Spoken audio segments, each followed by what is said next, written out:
Now, this is something that I've thought about for a while. I feel that I don't have much time.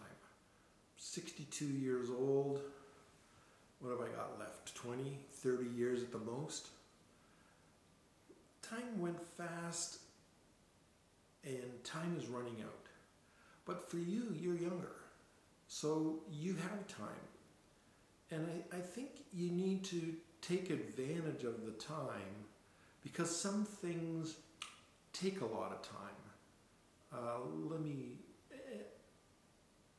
Maybe skill development, things that you might do, things that you might be interested in or do for a living. Let me give you an example. I can't play any instruments. I never could. I guess I'm not musically inclined since I clap on the wrong beats. But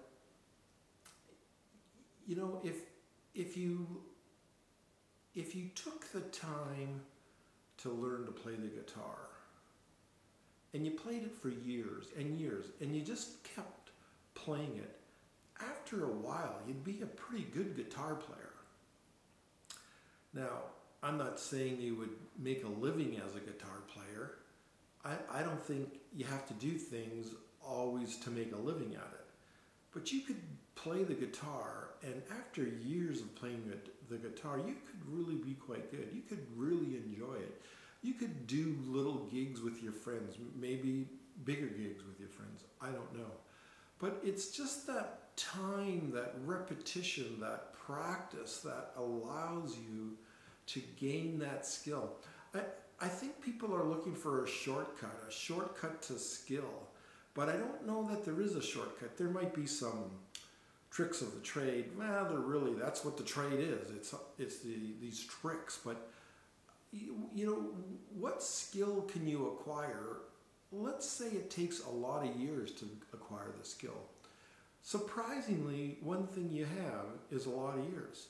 If it takes 10 years to learn to play the piano or the guitar or to do woodworking or to paint a beautiful picture, well, 10 years, you've got 10 years. You've got a lot of time. You've got time to learn these things. I was always in too much of a rush. I wouldn't say I was looking for shortcuts, but I wasn't really willing to put the time and the work in to acquire the skills. Now at 62, I'm really learning about photography for the first time. I've been a photographer all my life, but there's just things that I'm learning I'm working at a high level. I'm fine-tuning things. Maybe I should have known these things for decades already, but I'm fine-tuning things because there's so many little nuances of important knowledge that you need to gain. And I think we look for shortcuts. I think we look for an easy way.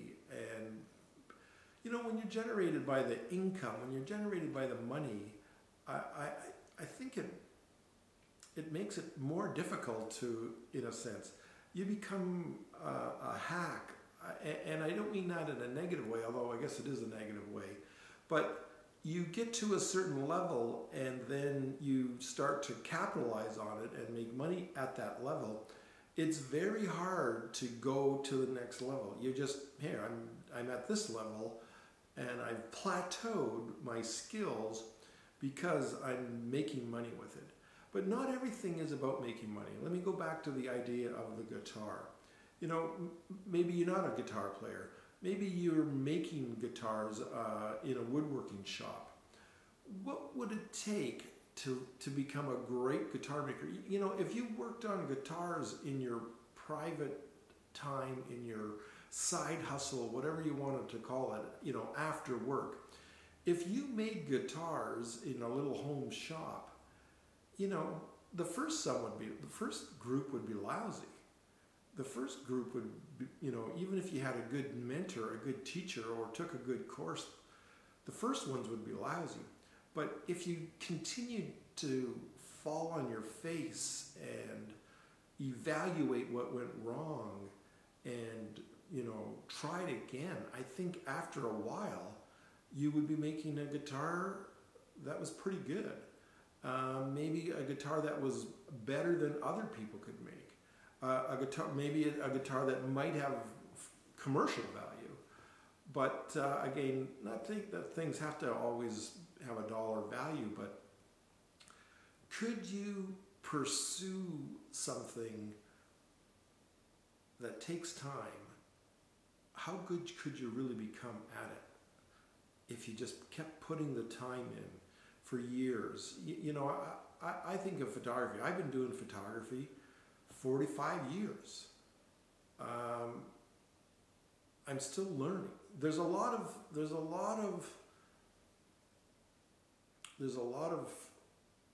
art forms that evolve and change, but there's a lot to them. There's a lot to understand.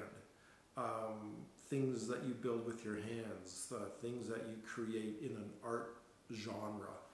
And I just think that you could learn a lot by just sticking with it.